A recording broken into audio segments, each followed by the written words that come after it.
Hey guys, welcome back to the podcast. Today is a little different. I do have, one, I'm filming. Second, I have a friend with me. So today I have Hydie Gallagher with me. I know her from my church and community in that way. And I reached out to her because I've seen some of her story from an outward perspective because we've really never had a heart-to-heart. We've never hung out one-on-one either. Yeah. And so I saw a little bit of her life outwardly, and I was like, why not? Let's ask. Let's see.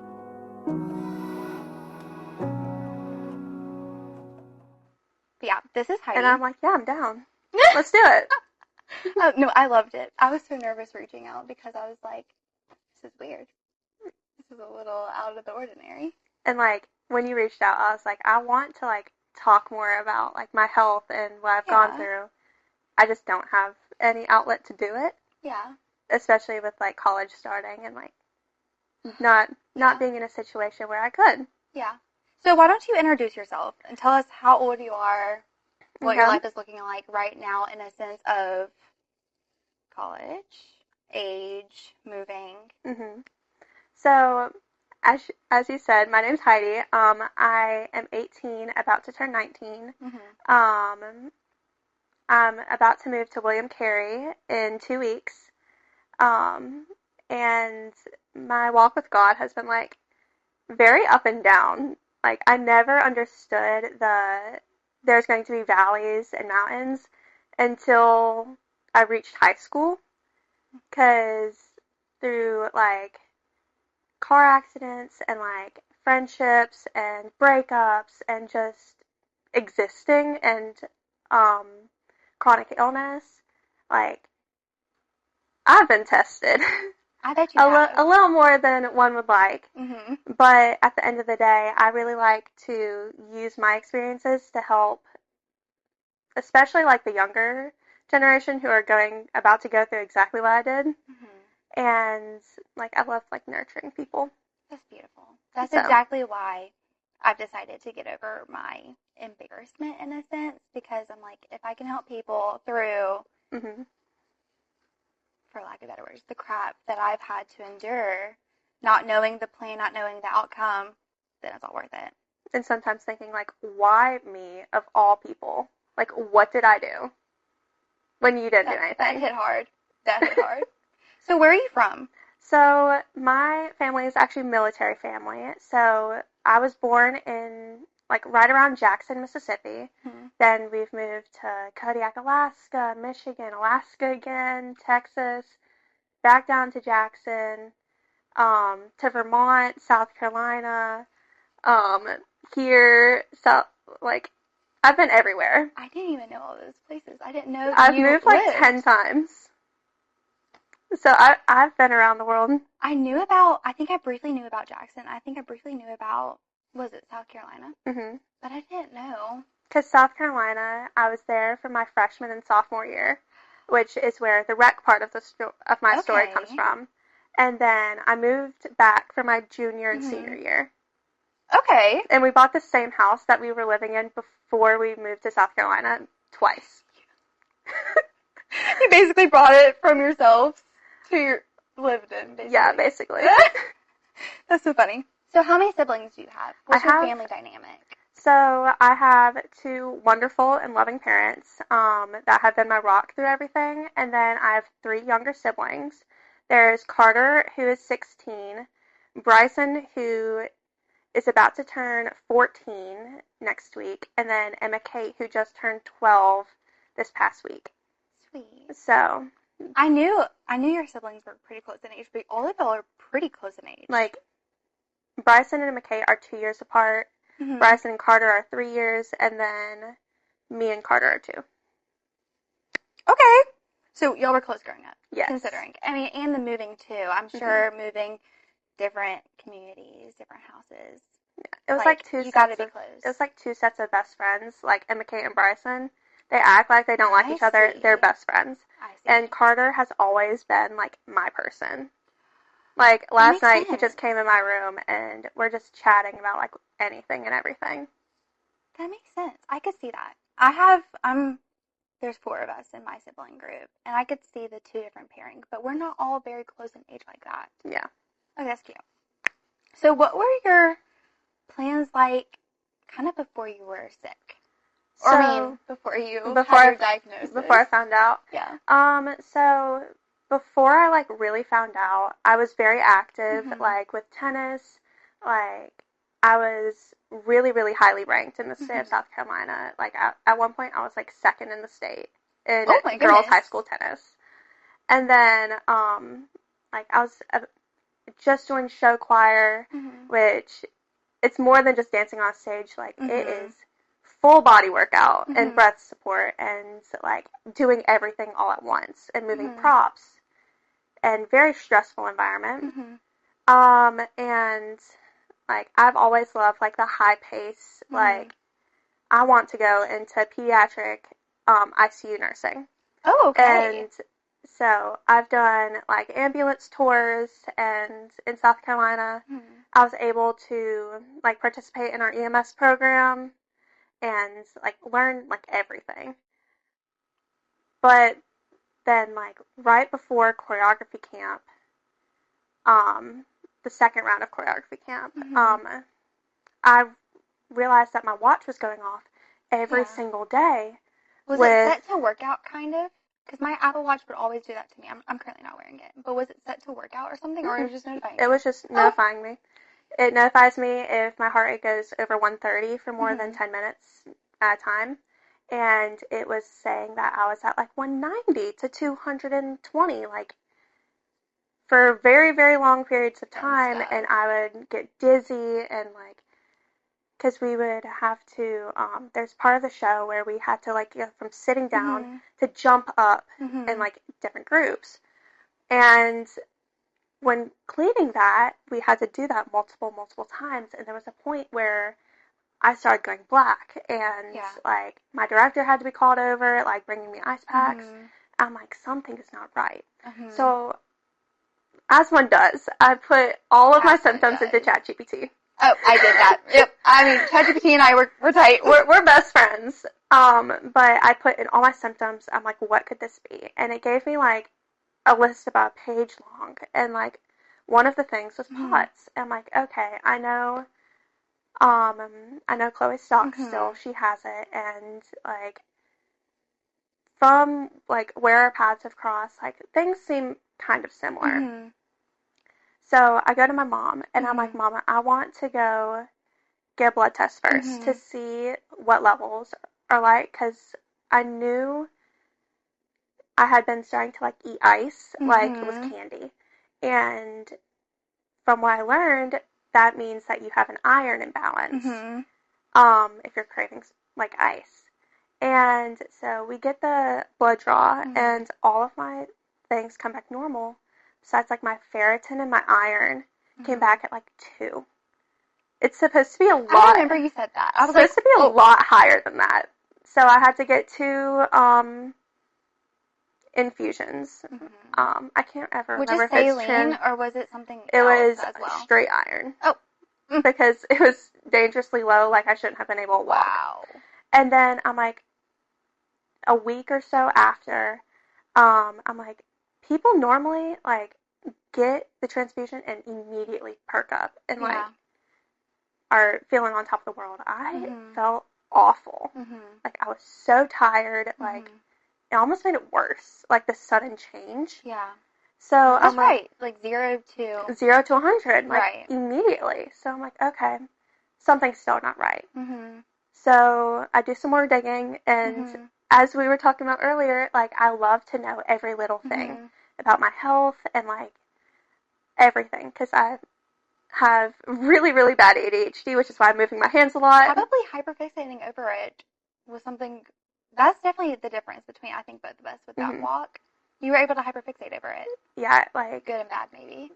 It was bad because I went down, like, the scary rabbit holes of, like, the terrifying experiences some people have, but it was good in the sense, like, I know exactly what I need to ask for.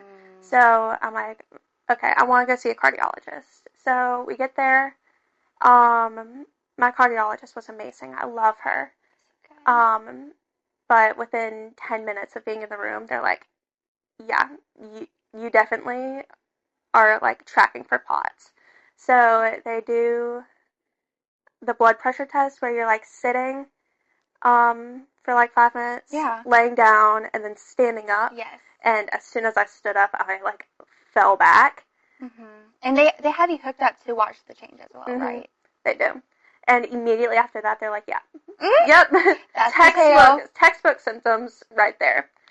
Okay. But they put me on a heart rate monitor to look for SVT, which is like superior ventricular tachycardia, which if it's in the upper chambers of your heart, you possibly need to have heart surgery later in life because that can be deadly. And SVT is like when your heart gets stuck at like 200 or over for more than an hour, which during camp I had a very scary episode after our final night relay. Did you? Which is when I came downstairs. I'm like, I can't get it to go down. And like, luckily mine's not super bad. Like, I don't have to have heart surgery unless it really becomes a problem later in life. But it was finally like clicking to me. Like, this is why all my life I've sat up and felt dizzy and just thought that was normal. Right. So I don't even know what the question was that you That's asked completely me. fine. No, I was like, just, what were rambling. your plans before sick? And like, you covered it, and then you covered on. Yeah. Yeah. So, yeah, my plans were like keep being active and stuff because I love fitness. Like, I love working out. But with my diagnosis, I was told I was not allowed to work out for a couple months while I'm learning my symptoms. Really? And I finally got to be able to like go to the gym regularly again. But luckily, like, one thing that was my saving grace was my doctor cleared me to dance and do show choir. I just couldn't do, like, the workout Wednesdays. Did that take a while for her to clear that, or was she saying stay active as you try to manage? Well, while my heart rate monitor was on, she wanted me to go through my routine as normal. So she could track all of the little changes. And so I was still working out and doing everything, but we found that, like, dancing triggers it kind of, but not enough to be like, you can't dance ever again. Yeah. But when I was working out and, like, doing, like, burpees, can't do burpees. Okay, cardio. Okay. Any cardio whatsoever, I'm not allowed to do. But I was still allowed to dance as long as, I don't want to say self-medicated, but, like, self-watched. Sure. You be aware of it. And, like, luckily my director, a couple of the girls on our team have POTS. And so she was very, very, like, accepting of it. It's like, yeah, girl, you don't have to do these mandatory workouts because we were supposed to run a mile or two every single week. And then workout Wednesdays where we do, like, Sally up, Sally down. Right. Can't do those. No, it's like, so I was you're not able-bodied at the moment. Like, I hated just staying still, so I would still walk while everyone else was running laps. And, like, I would work on cleaning, like, arm motions while everyone else was doing, like, Sally's. Yeah. So. That's crazy. So you mentioned that you wore a heart monitor. How long was that for? It was for a week to 2 weeks. Like, I got to kind of pick how long it was because she's like, once you have, like, a really bad episode, 2 days after that you can take it off. I'm like, perfect. Wow. Because my skin is also extremely sensitive. Right. Like, I'm breaking out on my forehead right now. You can't tell. You cannot tell. But I'm allergic to a lot of adhesives. So, like, it was like a rash, like, almost. Do you have a latex allergy? I don't think so. I have a latex allergy, and the adhesive was horrendous on me. I had one as well. Yeah, but, like, because she wanted me to stay active and stuff, like, the sweat, like, piled up, and it was just, like, bacteria and stuff. So she's like, yeah, once you feel like you've hit that mark and it's enough data for us to look up, to determine how bad and how severe it is, you can take it off. I'm like, great. That's amazing. So she sent me home with, like, a box where I could just, like, put it in and mail it off. And it was attached to an app. As well. Was it yours, like a white little button almost? Yes, mine had a button. And you had to click the button? Yes, and did they give you a logbook, or did you have the app? I had the app. I could do it on paper, but I don't keep up with paper. They gave me a book, and they were like, whenever you feel a symptom, click the button, and then say why you clicked the button. They had that in the app for me. I kind of wish I had the app because I ran out of room in the book. I was clicking the button all the time. Yeah, I was like, I'm like, oh, this is what people were telling me. That was all in my head because one of my doctors, before I'm proud of myself for actually advocating. So I'm like, this is not normal. This is not just hormonal. And it's not stress or dehydration. It's not stress, dehydration. Like, anyone who knows me, like, I'm drinking water. Like, I'm a chugger. Like, give me more water and I'll be set. Yeah. I promise you it's not a hydration issue. Right. And my hormones have not really ever been a problem. Mm-hmm. It's something more. And I was, like, kind of downplayed at the beginning. Oh. Of, like, it's just iron. No, it's not. Mm. And it's just a part of growing up. No, it's not. Right. Like, everyone else around me does not get dizzy and, like, feel limited in the things they can do because they're constantly worried about, like, giving themselves a freaking heart attack. Yeah. And because it sure felt like it. Sure feels like it. And if it's a worse enough episode, it can lead to a heart attack. It literally can. And seizures. And, like, yeah, it can lead to, like, really bad heart problems later in life. Yeah. So. That's insane. So, finding your diagnosis, you mentioned that you like to know a lot about your health. Did it take you a while to get the medical team behind you to fully diagnose you? So, that's one part. Like, I'm military family, we have TRICARE, which... See, I don't really know how that works. So, TRICARE, like, we get, like, doctors that, like, specialize with, like, military insurance and stuff. Okay, I see. And, I know that's a whole nother side story. It's a whole nother, like, okay. I don't really know, but we were very, like, it was very, very easy for us to, like, quickly find one through, Oshner.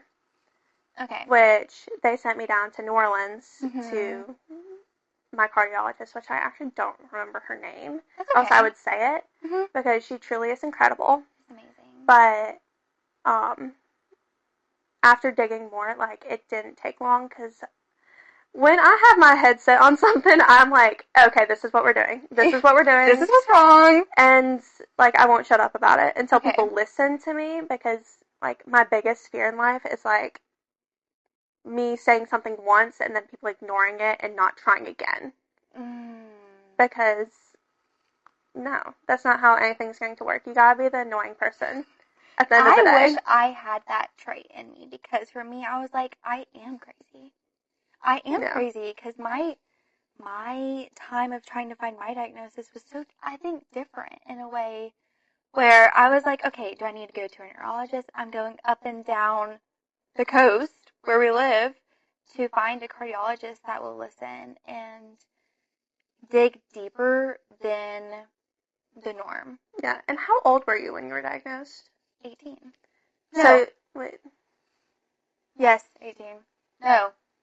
17. Did you go to a pediatric? I've been to cardiologist. I liked peds better.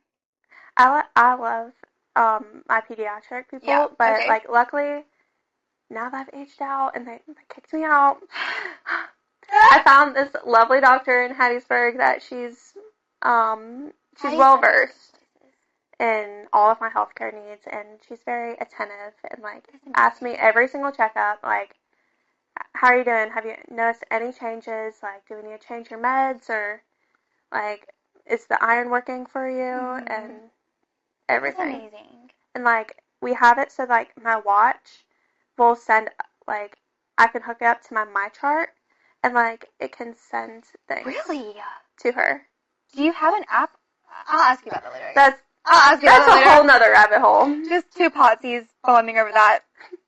Oh, that's so funny.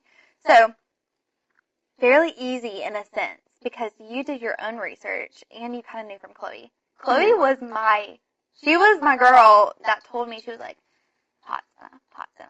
And we also have somebody else in our church, Dr. Mitchell.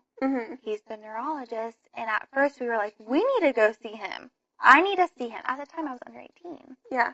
And so he was like, I normally take 18 and older. He's like, but honestly, I think you need to go see so-and-so. Mhm. And so it was him and Chloe, the combination of them, because stubborn. I'm a stubborn mind person. Yeah. I'm like, no way. No way I have POTS, because no way that mine is as bad as yours, because at the time, Chloe and I weren't as close. So I viewed us and our walks with health very differently. I was like, okay, well, I guess it's worth a shot. And so they were my ticks. And then it took me a while. And, like, one thing I realized is you go through, like, seasons with it. Like, it'll be really bad one week, and then, like, not a single alert the next. Literally. And I'm like, oh, this is normal. And, one thing, before I was diagnosed, I loved giving blood. Like, I loved donating and stuff. Really? That's not good. Well, I didn't know. And, like, when they checked everything, they don't check ferritin. When they prick your thing, and that's what was low. So, I was able to. I didn't even think about that. And, like, I love giving back to my community in any way I can, and I knew we were having, like, a really bad shortage. So, like, okay, let's donate. Well, I donated, like, 2 or 3 times, and then they had a blood drive at school. I'm like, okay, perfect. I'll just go, like, it's around the time I would anyways. So, like, I go, and I don't want to hate on them, but I did not, like, they made me immediately get up.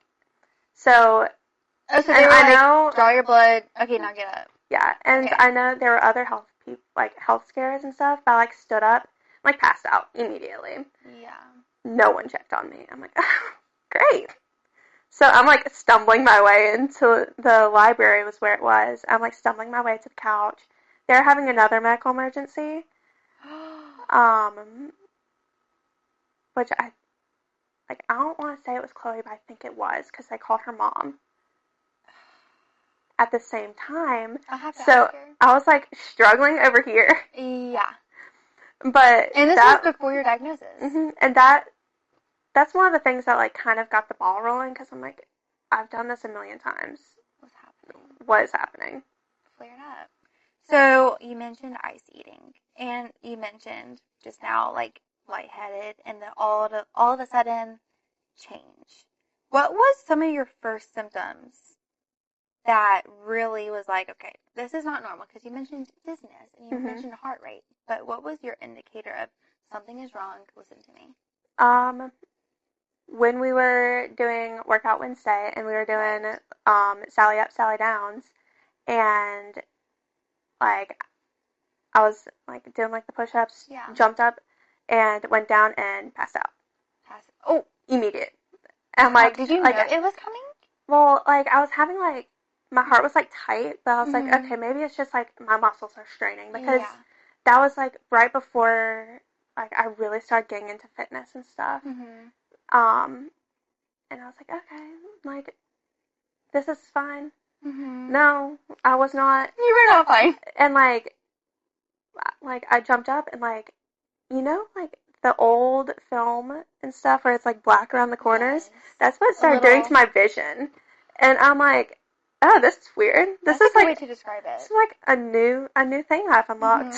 A new level. A new level. So funny. But no, it was, me going out of consciousness. And, like, I went and saw my heart rate report of that day, and that was the first time I had gotten over 200. Okay. And it was 209. Yeah. And people normally are like, okay, you're not really going over 200. Like, you know. Yeah. Okay, wow. So how long ago do you think that was from your diagnosis, or maybe even from now? It was, like, 2 months before my diagnosis. Heidi! What? 2 months? Well, that's when, like, I started, good. Like, oh, I thought you were mad at me. No, like, wait. No, that is so good. 2 months, I would kill for 2 months. But, yeah. I mean, I know mine was for a reason, and yours was for a reason, too. Like, you're very, I would say you're more knowledgeable on POTS than I am, and I've kind of been walking this road a little longer. Yeah, but, like, I still don't. Like, I don't know everything, and you know more on some things, like, at camp, where I'm like... We can bounce back and forth. Where for some reason, my mind said, oh, freezing cold shower. Yeah, let's get that Why blood would I pressure do that? down. Why would I do that? Because, like, in my head, I Yeah. very much know. You're supposed to do, like, just room temp. Oh, yeah, for those that don't know, if your blood pressure is so high, you just don't want to shock it. So even when your heart rate is going up and up and up and up, like, laying flat down on the ground after that, your blood pressure is just like, oh. Yep. So, like, we get back from, like, the relay and stuff. I go take a shower, because I'm like, maybe this will bring it down. Okay. Stupidly turn the knob all the way to cold, and I'm like... Because you're like, I'm hot. And then, like, I get out of the shower, I look at Audrey, who... This is that huge? Yes. Okay. Audrey Foxworth, This she's one of my best friends at church, and, like, we were rooming together. And, like, I get out of the shower, I'm like, I'm still, like, lightheaded, like, my heart's racing. I don't know what to do. She's like, well, you lay down, and I'll see if we have anything in the room. I'm like, Audrey, I love her to death. She doesn't know pot. She doesn't, but, love like, her. I was, like, so out of it that I'm like, okay, yeah sure. Someone else is telling me what to do. Great, I'll do that. Yes. No. So, I, like, lay down, and I'm like, nope. So, like, I do know. I slowly sat back up, because I'm like, I can't immediately go. You know that. And then, like, I slowly, like, start to stand up. I'm like, where's my water? I was out of water from Mega. Right, I remember that. I now remember this whole scene when you came downstairs to the shower room. So, there was a vending machine downstairs. So I look at Audrey. I'm like, will you come with me to go get something from the vending machine? I need, like, some sort of cold liquid. I don't care what it is at this point. I just need something. Yeah. And she's like, yeah, sure. Like, walks with me. And then we find out the vending machine is broken. So I go into the lobby, and luckily I find you there, and you give me your water. I'm like, just dying over there. And everyone else is just like, oh, this is normal. Yeah. I'm like... They see Emma, they see Chloe. It's fine. Why not add one more to the bunch? Yeah. You know, the trio of POTS people. Okay, so you've had your fair share of ups and downs. Mm-hmm. Health-wise, I'm sure also just in life-wise. How has your salvation played into that? Because I know you're saved, right? Mm-hmm. Like, how to make sure. But, like, did y'all constantly go to church when you were younger? Or did y'all kind of just drift your way in? What did that look like? Where did your salvation come from? And then your come to Jesus moment. Yeah, so basically, we've been a church family all of my life. Like, pray before every meal. Like, we still say the little prayer that I brought home from Sunday school when I was, like, 5 years old. What's it called? I don't know if it's God is great, God is good? It's, this is all shoot, I can't even remember it, like, right now, because it's, like, I only say it during meals. That's okay. I actually can't remember it. I'll tell you. Tell me later. When I am driving home, I'll remember it. But, so, you've always basically, been in the church. Always been in the church, and then, like, technically, I accepted God into my heart when I was 7. Okay. Got baptized, when I was, like, 13, 14. Okay. And then, but nothing ever changed. Like, I kind of just did it because everyone else was doing it, and, like, we were taught in Sunday school that week about salvation. Right. I'm like, okay, sure, why not do this? Yeah, this is what my teacher told me. I love God. Do. God loves me. Let's do it. But, like, truly, I didn't mean anything I was saying, because I was like, okay, this is just what I'm told to do. Sure. Well, in South Carolina, you can get your license at 15 and a half. Okay. So, I just, like, recently gotten my license. My cousin was over, and we were going to go get beads and stuff and make friendship bracelets to go see the Taylor Swift movie. Oh, sweet. So, good movie. We go and do that, and we're head home from Walmart, and I'm in a head-on collision. And, like, my car blew up. Like, it was really, really bad. And so we call paramedics and stuff, and one thing I very vividly remember is they asked how many casualties were there, because the driver of my car was not supposed to make it out because my seat was completely on fire, engulfed in flames. Well, it's going to sound kind of psycho, and, like, I know it sounds very weird to other people, but me and my cousin both vividly remember an old man in a blue truck coming and pulling us both out and telling us the car is going to explode. Run. First off, Young. like, all of the doors were locked. And, like, I remember, like, trying to get the car door open. It was stuck. Some random man comes and pulls it open. So we run, and later we find out from witnesses at the scene, there was never that man there. And both of y'all remembered. And both of us remember him. Like, he had, like, a beard, like, that big, and, like, it was, like, grayish, and he had, like, a backward baseball cap on. No. He wasn't there. And it was, like, an unmarked truck. It didn't exist. Oh, So, and afterwards, I can't remember, like, 3 months after the wreck.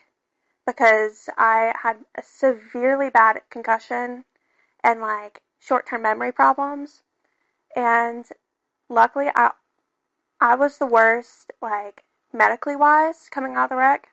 She was fine. She just had really bad anxiety attacks. A piece of a bone broke off in my foot. So, like, I still have problems with it.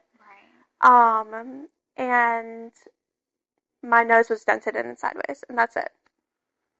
When we got to the emergency room, and they couldn't believe anyone walked out of my car. So, Wow. and I remember my mom got to the scene, and she, like, ran to find me in the ambulance, and I was, like, it hurt to walk. Yeah. And there was blood all over my face, but I was fine. Like, I was here. They weren't going to have to call time of death. And I remember her praying and, like, thanking God, like, screaming at the top of her lungs, thanking God. In the moment. And my dad, he worked as, on EMS, so he's just like, how you doing, kid? I'm like, I'm good. Yeah. Like, totally was not he good. part of the EMS team that came? No. Okay, he just came. He's your dad. Yeah. Because he was a part of the EMS team in Vermont. Okay. I believe. It was somewhere. I don't remember. It wasn't the EMS But team. anyways, at that point, I'm like, okay, God uses unfortunate circumstances to bring you closer to Him. Oh, man. And, like, during that time was when I wasn't really friends with the right people, and I was, like, basically telling people, like, I didn't believe in God. Sure. And, like, a week after, like, I have this talk with my friends, and, like, they didn't really believe in God, and I'm like, I don't either. Sure. Get in a wreck, and my mom comes to me praying, like, sobbing, praying. And there's this mysterious man that no one else saw. And how would he know to have predicted that my car would blow up? And that we had to run to the field. So that's a little nutty. Like, I know, like, to some people it sounds, like, insane. But that's when, like, it clicked. It's amazing. And then, so, I'm, like, trying to dive deeper. And then we moved here. And I was a part of a non-denominational church for a while. We didn't like we saw some things wrong with the church because we were too involved. Sure. Which I'm not saying being involved was a bad thing. I was saying some of the things that were going behind the scenes we didn't agree with, so we left. I mean, that wasn't where God had y'all. And we joined First Baptist. And then we had Fields of Faith, and I remember very vividly, like, my brothers were on the FCA leadership teams. Right. So they both had, like, their posters in the front of, like, basically, like, I was sinful, but now I'm redeemed. Right. And I remember clicking in that moment where I went up to Drew, and I'm like, I don't want to be lukewarm anymore. I don't know if I'm saved. Because I don't know if there was any truth in what I said when I was 7 years old and didn't believe what I was saying. So, like, I remember I went home and I prayed, like, you know the prayer. Like, the prayer. The prayer that's in the South. Where it's like, God, I believe you died, like, I believe you sent your son to die on the cross for my sins, and, like, I want you to be a part of every waking breath. Yeah. So I did that, and that was kind of, like, what I call, like, my acceptance of Christ, and, like, when I got saved, because like that's when everything clicked. That was and the not moment. when I was 7 years old, looking at my mom and daddy and being like, I was told in Sunday school about this. Can we pray? Because it's childlike innocence, and that's what we're called to do. But it didn't feel legit to me. So, and then found out my diagnosis and stuff. Like, that was right after, because wasn't Fields of Faith like... You're talking about this past one? Mm-hmm. That was like beginning mid-school year? Yes. I think it was a bit, like, towards the beginning of this year. It was starting to warm up. Was it like, I'm so bad at this. Was it March, April, May? Something like that? Yes, because I didn't join the church until like mid first semester senior year. So that was like right after, like, we got there. Right after I finally like got through my diagnosis and like questioning like, God, why would you do this to me? Like, what have I done to have to deal with like not getting to be active and not being able to do the things I want and eat the freaking pizza that's been in there for 4 days because of high histamines. I can't. And like, I was like battling like angry because whenever you get a diagnosis and stuff, you're like, well, what could I have done to prevent it? Well, POTS, you can't prevent it. It's something you've had and you're born with.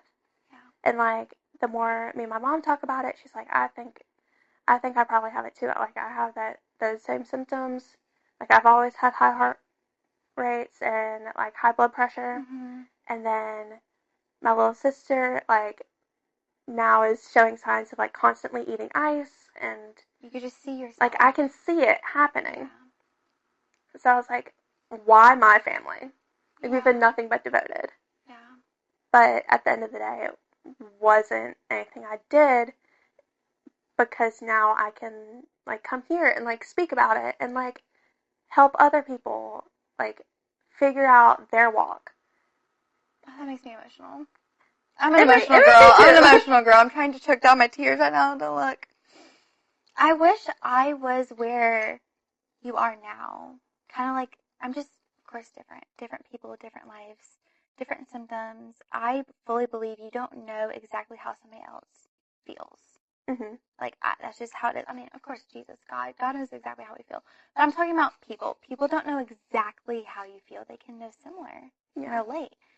But I'm just comparing our health walks and kind of our mental state that, since you've spoken a little bit about it, like, I was not good. I thought I did something to deserve this. And it took me, I'm a little bit ashamed to say, but it took me a while to not get mad at God about it. Yeah. Because I was mad about how I couldn't do things that I could do one day, how I used to do, how I couldn't keep up. Like, I love this fire that you have. Like, you can tell. It's like a shift in you. It's a change that I lacked. It took me a while, but I think that's who I am. That was always me. I have to learn it myself sometimes. Yeah, and it did take me a couple months of being like, trying to understand like what all my diagnosis meant. And I struggled a lot with like, well, what do you mean? Like, it's completely normal for me to dump a pound of salt on everything now. Yeah, let me just eat a bunch. What do you mean? I have those little salt packets from like McDonald's and like Can I have Chick-fil-A? Extra salt? Yeah. Like, I have them, and I have like a little baggie of them in my backpack for like when I very much know I need sodium. Yeah. And why not just take a shot of salt? Yummy. Just what I wanted. Yummy. But, like, I've always been like blessed with this gift of knowing and like fully understanding a problem. And like, I love to break things down as like, what's the cause? What was my part in it? Yeah. What was God's part? Yeah. What can I do moving forward instead of just sitting in this anger, which, because of the wreck, like, I knew at the end of the day, God wasn't going to give me anything that I couldn't come to him and deal with. Wow. Because I'm not going to say he's not going to give you anything that you can't handle, but he's giving you things that he knows you can't handle, and you have to rely on him for it. That's exactly right. And basically, like, that discernment of, like, what can I do moving forward Mm-hmm. to not only help myself, Mm-hmm. but to worship God through it all Mm-hmm. and help other people who might feel the same way. Because, like, a story that I have was a girl in my class. She was, like, having this medical episode one day. Mm-hmm. And I'm like, well, what's wrong? And because I had that EMS training and done all these healthcare programs, I'm the one that walks with her to the nurse. We don't make it more than, like, 20 feet. We sit down. I call out for my teacher, Coach D's, Mm-hmm. and he hands me his phone for, like, a flashlight to check her pupils, check her heart rate. It's extremely high. What all have you eaten today? Nothing. I'm like, this is exactly what I used to do. Yeah. Have you been craving anything recently? I've been craving, like, really salty things and, like, cold. I'm like, I know you're going to be sent home. Yeah. I want you to go talk to your mom about getting checked for POTS. Mm-hmm. She came back, like, 3 weeks later. Like, she came to me and was like, so you were right. Wow. And she got diagnosed. Hydie. Because I was like, I know. You know. I You know. live it. I live That's it. I know. crazy. I knew those same symptoms. And, like, I know for me, like, taking notes spikes it. It's Like, just, like, sitting and, like, taking notes. Yeah. My watch would go off all the time, Mm-hmm. and that's what we were doing. Mm-hmm. I was like, okay, I know something's wrong. Wow. I can't imagine doing that all day because for me, I've been on a different school journey. Like, I was homeschooled for like basically my whole life. And so whenever I would take notes, I was definitely homeschooled. But I knew that's when I had the majority of my episodes when I was at church because I'd take multiple page notes and stuff like that. And I was like, why can't this It's just like happen? the simplest things you have to watch out for. Triggers. Yeah. Standing and sitting too long, both of them can help you, but hinder you. That's crazy. Thank you for opening up about that. That's insane. I didn't even know about the wreck. That's insane. Yeah, and I spoke at FCA, not like my junior year, because God really put it on my heart where, like, I have multiple different stories that can, like, connect with each person. Like, just doing it because it's a checklist of, like, you accept God into your heart, you get baptized, you serve in the church. Sure. That's the standard checklist of, like, oh, you go on missions and, like, you pray over people. Right. But it's more than that. And then I had the wreck, which was, like, an eye-opening of, like, God uses unfortunate circumstances to draw you closer to him because he knows that you can't do it alone. Like, there's no way you can. And then I have my health of being mad at him. Like, even after all of that, like, time and time again, of, like, you know I'm real because how else would you be standing here from that car? Wow. But then questioning, like, where's this good God that everyone speaks of? And what have I done to not deserve it? I feel like I can't shake my head enough. I'm, like, over here bobbing over here. But no, like, all of my life, I've gone through different stories and just, I feel like everything about my story can connect with someone. That's amazing. And I love how you know that. Like, God will put you in the right path, the right timing for the people that need to know that. That's amazing. So, you opened up about your testimony. You opened up how you, in a sense, just had, I feel like in life you have such good understanding. Like, you have the head knowledge and you're like, yeah, this is my understanding. I know understanding. So let's do it. For me, I always kind of lacked in that, like faith and stuff. Where would you say your tattoo came into play? Because I know you have a tattoo. Yeah, so... You probably didn't just get it just to get the ink. Yeah, so, after my wreck, I knew, like, I don't want there to be a day that goes by where I, like, say those things about, like, not believing in God again. Like, I don't want someone to look at me and question. So, I don't know, can the camera see it?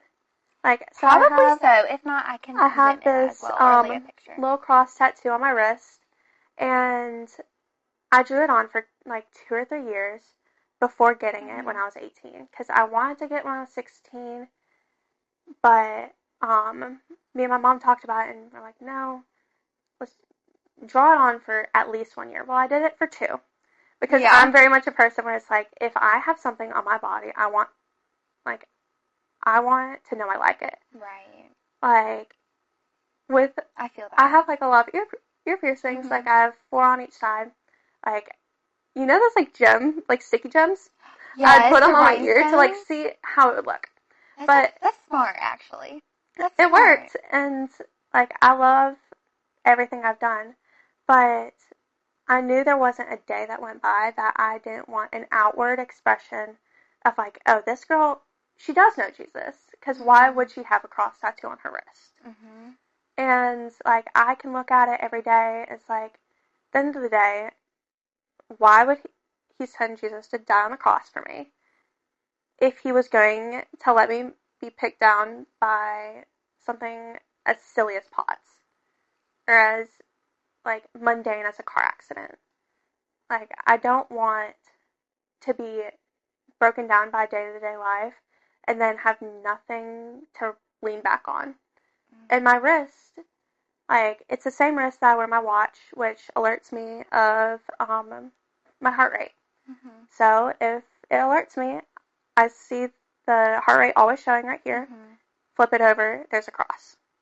Of, like, wow, I know no matter what that watch says, I always have God. Wow. So I knew I always wanted to have, like, a deep meaning behind a tattoo. And, like, it's very much, like, I don't want to say, like, it's looked down upon to get tattoos, because it's like your body is a temple. There's definitely, I've noticed there's definitely sides as, like, a follower and a Christian. There's definitely sides of people that, yeah, go for it. People who are like, no, bro. I feel like you shouldn't be getting tattoos, like, willy-nilly, but if it's something that is of deep importance to you, then why not do it? Yeah. Because it's something that helps me. Like, when I'm, like, really down in the valley. Yeah. At the end of the day, it reminds me of, like, what all has been done for me. Because I know without God, I wouldn't be sitting here. I'd be in a grave. And it's very blunt to say it like that. It's real, though. But that's the reality of my situation. It's real. And for no one to have died in my, like, the worst injuries of the whole thing is a broken nose and a broken foot. That's a blessing. And also, your heart just not stopping. Like, you've gotten low. Like, what was your range? We've talked about that before. The lowest I've ever gotten was, like, 40. Right, that's recorded and stuff. 40, and then your highest was 2... Like, it's gotten up to, like, 280. Which was during camp. Yes, because you did not say 280 when I asked you, Heidi. Well, that's when I looked at it during the relay. It wasn't 280 when I came downstairs. That's crazy. Okay, so we keep talking about this time at Relay and Fuge. I basically, like, mamaed Heidi that one night. I was like, why would you do that? Why would you do that? You know your symptoms. And then she was like, well, I haven't been diagnosed that long. I was like, it's been less than a year. I was like, oh, you're learning your symptoms still. And then I was like, okay, never mind. I'm a hypocrite. Because I was, my senior year especially, I, like, kept going and kept going and kept going. And then that was when I was the sickest. Well, and it was like, I had never gone to Fuge before this year. And I hadn't actually, like, gone to a true summer camp ever. So I was like, why not make my first and last one the best I can be? Yeah. And, like, I was going to do it. I was going to run as fast as I can. and climb through all of the hula hoops and yes. whatever. And I realized that doing the relay was what caused me to get stuck, because there was one part where we all had to, like, lay down and then stand up and run. Like full sprint. Where, like, you go down to, like, the end of the line, you lay down, and they dump water on you, and then you stand up and run. That's what caused it. 1,000%. I'm not shocked by hearing that. I'm not shocked either. I mean, of course, you're like, hindsight is 2020, but... Because, like, I remember getting back to the dorms, I'm like, I don't know what went wrong. Yeah. I do know what went wrong. I did everything that my doctor has told me not to do. And I had been drinking liquid IV, like, 2 or 3 packs of my water, like, every single day. I also yelled at her. I was like, have you even drank water with your liquid IV? No, I hadn't. So I was just drinking sodium at the end of the day. And then I was dehydrated. Yeah. So it's a balance. It's a very tricky balancing act that you never quite get down. No. You definitely learn your helps and also, like, your setbacks. But yeah, no. You're not going to be perfect. And I'd be hypocritical to say, like, take care of yourself. You have to take care of yourself all the time. For me, I'm very big about making memories. Mm-hmm. So... And I am, too. I say just do it. Just do it. Like, what's the worst? What's the worst that can happen? And then, like, your doctor's like, well, if you're stuck for this long, you need to go to the hospital, which I probably should have gone to the hospital that night. Based on what she had told me. I was like, you're here. I'm fine. Yeah. I can get it down. Yeah. Hindsight, should have, like, listened to my doctor, because she has gone to school for this.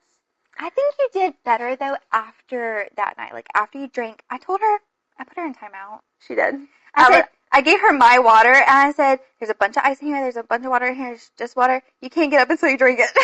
Mm-hmm. And, like, I even sat there for a little extra to, like, wait for some of the ice to melt. Smart. Because I was like, if I get up and if she sees there's still water in here, she's going to be really mad at me. Because I was like, Hydie, da-da-da-da-da. But that's what it took for me to take care of myself. Yeah. Quite literally, everything would be the same for me. My constant seizures, my constant passing out multiple times a day, shaking, not being able to sit for long. Like, all these things would definitely still be happening if I didn't start to prioritize myself. Yeah, and that's where one thing, like, I am blessed, because I haven't actually had a seizure. Thank you, Jesus. I get, like, tremors where, like right now, like, my hand is, like, shaking. Yeah, I'm like, look at that. Like, I'm always shaking, but, like, it's never been a true seizure. That's good. And I mean, not good. I'm very blessed to not have that, because I know that is terrifying. Especially with all of my knowledge with, like, the medical field. That's not something that ever interests me. And my heart goes out to everyone who has to deal with seizures and stuff, because mine aren't neurological. Mm-hmm. Mine are what's called pseudo-seizures. It's literally just my body freaking out. Yeah. Like, it is the POTS. And I am grateful for that, because I know people who go see neurologists for this. And I'm blessed on that end, where I would just seize and then kind of have to deal with the repercussions instead of, I guess, my brain having a lot of damage. Yeah. Theoretically, right now, I can't even speak. Theoretically right now, we don't think that my brain had a lot of damage from the seizures. From the concussions and things. From the concussions and things, maybe. But, like, seizure-wise, we're good. Yeah. Yikes. Okay, so what is your POTS today? Because you're about to move, right? Mm-hmm. How far are you moving, though? I'm moving, if you don't mind, an hour away, because right now we're, like... You don't have to say the college, because, like, safety things, if you don't want to. I already said William Carey. Oh, you already said William Carey? I didn't realize. They have, like, a really, really good security team. It's fine. It's all over my social media anyways, and that's public. Jesus is with you. But, I'm moving, like, an hour away, which is kind of terrifying, because I was wanting to go to Ole Miss, which is 5 hours away. Right. But then for my birthday, my parents got me a dog. So... You want to be with your dog. I want to be near my dog, so we're an hour away. But, like, I've never, like, not had someone, like, checking up on me and, like, telling me, oh, you need to make a doctor's appointment. Mm-hmm. Oh, have you taken your iron? I can't imagine, actually. I haven't had to face that yet because I wasn't able to move off. I wasn't able to live by myself, and that's just now presenting in my life. Yeah. I can't even imagine. And, like, outside perspectives, like how we were talking about energy drinks earlier. We were. With my really bad ADHD, energy drinks can work as a stimulant, like, kind of like Vyvanse and Adderall, which, if you have ADHD, it's like a chemical imbalance. Mm-hmm. And, like, your ADHD meds, like, slow everything down, including your heart rate. Caffeine works the same way, where it will slow everything down. So when people, like, when I tell people I have POTS, with an energy drink in hand, they're like, well, why are you doing that? You're not taking care of yourself. I'm like, it actually helps slow my heart rate, but thanks for your concern. Yeah. Like, I appreciate you looking out for me, but, like, finding little things like that of, like, oh, this is a quick fix. Like, I know I can, like, quickly chug you would probably have to deal with repercussions. I would. But that's also with everything that we treat ourselves with. But no matter what we do, later in life, we're going to have all sorts of problems. Yeah. But at the end of the day, you can't see tomorrow if you're over here dying. Yeah. Of, like, a heart attack. True. So, might as well drink the Red Bull. I like that. Okay. But, like, I'm not really terrified of it because my doctor is, like, 10 minutes away from campus. That's amazing. So, and they have Forest General right there, which is a really good hospital. And we have, like, a free clinic on campus. Are you going on disability? Mm-mm. Like, okay. Oh, slay. Live that normal life, Hydie. I try to, because it's almost at the end of the day where it's, like, comparing my situation to others. Yeah. Where it's, like, I don't feel like it's that big of a deal because I've been living with it my whole life. Mm-hmm. It's just now, oh, this is how you can treat your symptoms, and this is what can make it worse. Right. Because there's no cure. It is literally just managing symptoms. So, like, mine, sure, my heart rate gets up there, but I'm not seizing. And sure, my heart rate gets up there, but I'm not having, like, heart attacks and passing out every single second. Mm-hmm. It's only happened, like, a handful of times. Thank you, Jesus. Thank you, Jesus. Horrible that it happened. Horrible that happened, but, like, at the end of the day, I don't feel like my situation is as bad as it could be, so I'm, like, I almost, like, downplay it of, like, I know something's wrong, and, like, but I don't like to tell people. Yeah. Because I don't want to ever seem like I'm looking for attention. Oh my gosh, that was my fear. Do you keep hearing my stomach growl? Hopefully you can't hear that in the mic. I can't hear it. Okay, you can't hear it. That's good. But, like, I know there are lots of people in the world that like to self-diagnose and self-diagnose themselves for random things for attention. And I pray God shows them the wrongs in that because they don't see what we go through every single day of, like, can I do this? Can I do that? Are my meds working? Have I drank enough water? Like, can I go work out with my friend later? Like, can I go shopping? Can I go shopping? Can I go eat out? Can I really trust this place to eat because who knows how long that food's been sitting there? That's been my fear. That gives me anxiety going out to eat every time now. Yeah. Because both of us now are watching different aspects of what we intake. Mm-hmm. And just everything about, like, diet, to hanging out with friends, to working out, to trying to, like, get your body active and, like, really take charge of your health and, like, working out and, like, toning and stuff. Can't do that. I can't do that in the way you want to. I struggled feeling like a burden. I feel like I was a burden to those around me. I was like the dead weight, like, oh, guys, 1 second. I'm at the trampoline park for your birthday.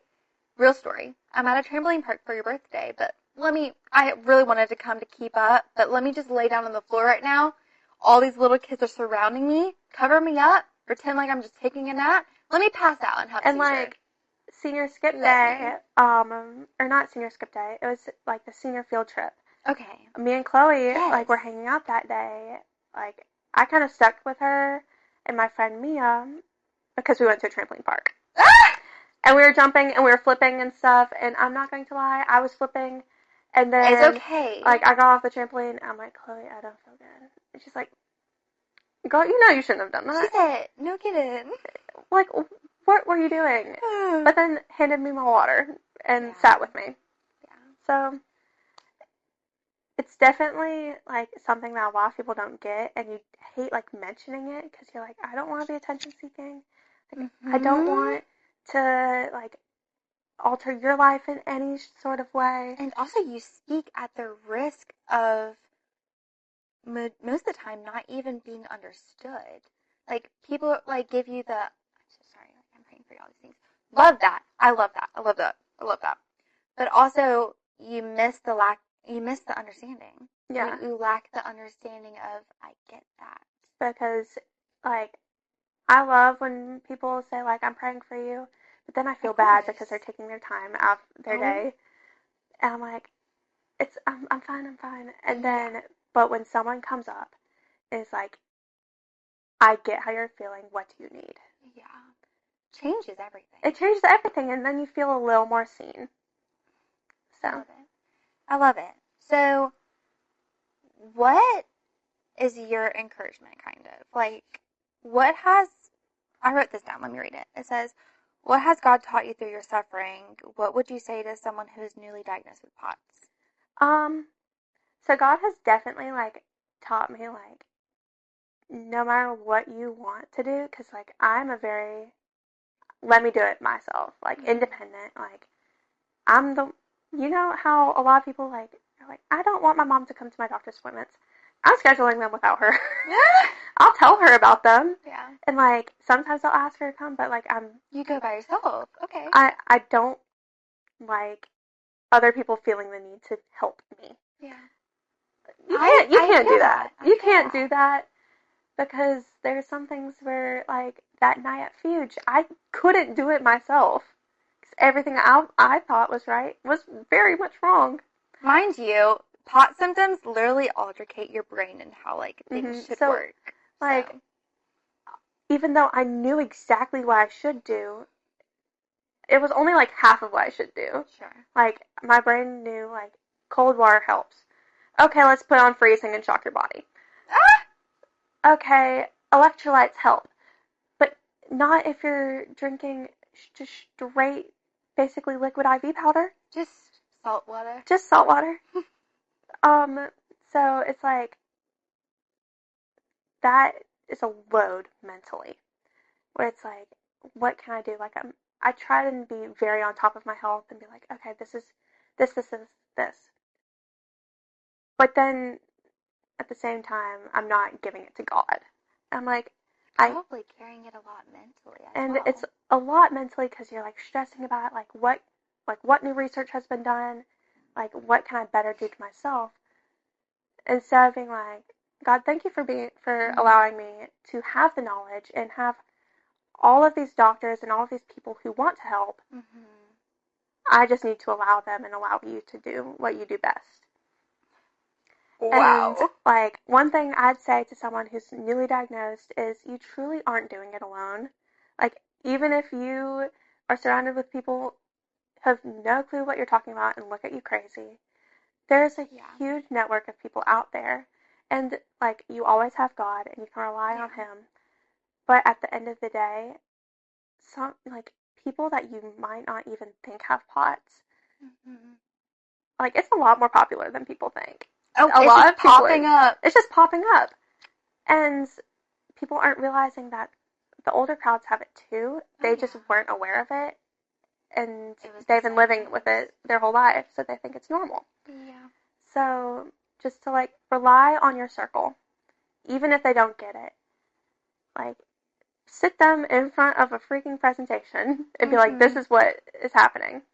Like, there's so many resources, and, like, social media has been a huge part of, like, different podcasts and different, like, health blogs. But at the end of the day, don't go too deep in it because you can scare yourself. And that's what I did when I first found out. I'm like, my brain goes worst case scenario. Like, what could happen? Most of the time, you are not worst case scenario. Right. And it's better to go to your doctor and don't, like, you're not taking up their day. They're there for a reason. It's their job. You are allowed to ask questions. Yeah. They want to inform you of your health. And if you have a healthcare team that is not, like, giving you any answers and is kind of neglecting you, it might be time to find a new provider. I think that's okay too, because, again, I'm just not coming up with this term. I don't know if it's real, but I doctor hopped. Like, I just hopped all over because it wasn't that I wasn't getting told what I wanted to hear. I just kept going into a loop of a circle. I was like, I already know this. I need to know more. Yeah. That's good advice. And, like, different doctors, like, have done more research on different things. Yeah. And some will look at you and say, oh, you're just a teenage girl. It's just hormones. Sure. Or, when was your last menstrual cycle? Like, sure. It's sure those things are great to add into. Like, but I know those things are very important to your health. Yeah. But at the end of the day, it's most likely not a hormone problem. It's a heart problem. Yeah. And it can prevent a lot of things just knowing. Mm-hmm. So, I recommend doing a lot of research, but good. When you see worst case scenario, to skim it, but not go any further, because that can terrify you. That's pretty good. Also, I think, just, I guess me adding my 2 cents, piggybacking, if you're not sick as well, again, community, you were just talking about it, y'all, it's so important, because I don't know what I would have done, even though I felt so alone and, what I keep saying, alienated, and people who were constantly, there was people around me at all times, because I quite literally, there was a point where I couldn't be alone for long. Yeah. So I had people around me all the time, but I felt so alone. But then at the same time, I did fall back on that close circle. Like, my best friends, my sister, my family, like, so important to where, like, I'm not even joking. I brought my sister and I brought one of my best friends to Gulfport with me for, so I could get an IV. And I had a slow drip that took 4 hours because it had to be given to me slowly. All these things.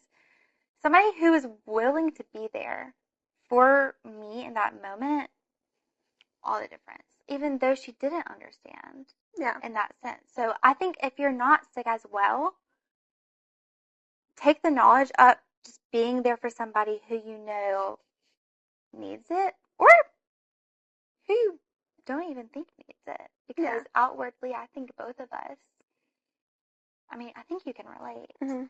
Where both of us were like, yeah, we got it. We got it. We got doctors. I got it. I got my ChatGPT.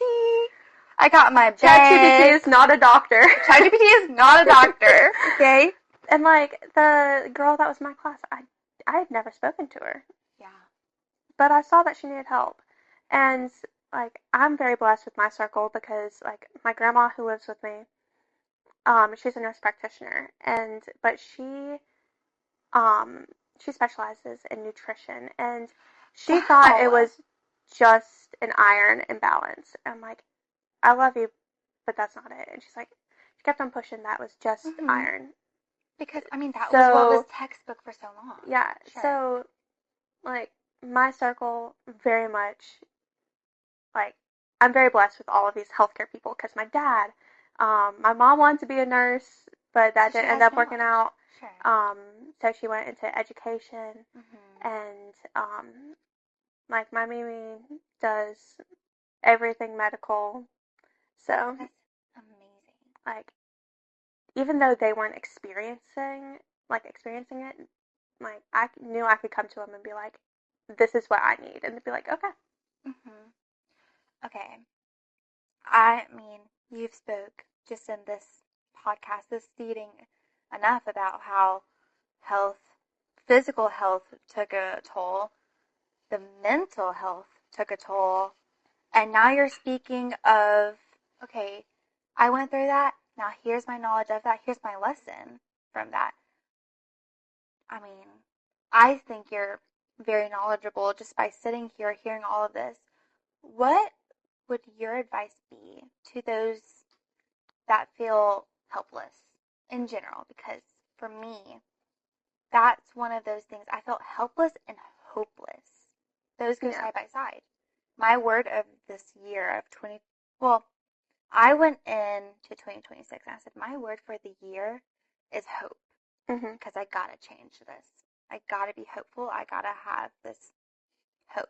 So what would you say to people who feel hopeless and helpless? So, like,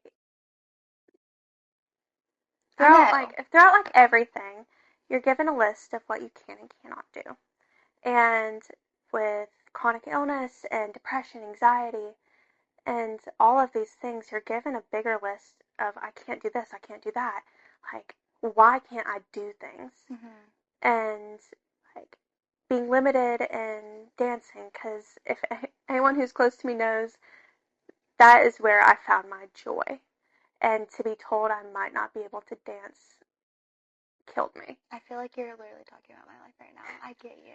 And at the end of the day, there are going to be things that you absolutely cannot do, but the things, like, I was told it wasn't, like, suggested that I dance, but if I wanted to, I could. Take the risk anyways. And at the end of the day, there are certain ways that you can still do things that you were told you weren't supposed to do, but in a different way that is beneficial. Like, I know I can't do planks, I can't do jumping jacks, I can't do burpees, but I can do table lifts. Yeah. And I can do the treadmill very shortly, not like sprinting, but there's still ways to incorporate what you used to love with your limitations. Yeah. And like your limitations are more of like a guideline of like this is what could worsen it. I'm not saying to go out and do the things, but I'm saying there's always a workaround of like doing something that you used to love that you can't do anymore. Sorry. No, you're good. Like dance. There were some moves that, like the sitting down and jumping up, I couldn't do them. So, like, we kind of worked around that and, like, talking with your people of, like, how could I do this? Because at the end of the day, if you really want to do something and if you are feeling hopeless and lost and not being able to do what you used to, 9 times out of 10, there's a workaround. And there is a way that you can do it, or a very similar alternative. It might not be what you want it to be. It might not be exactly what you wanted to. That's good. But it's as close as you're going to get. And just being gracious with the people around you and being gracious with yourself.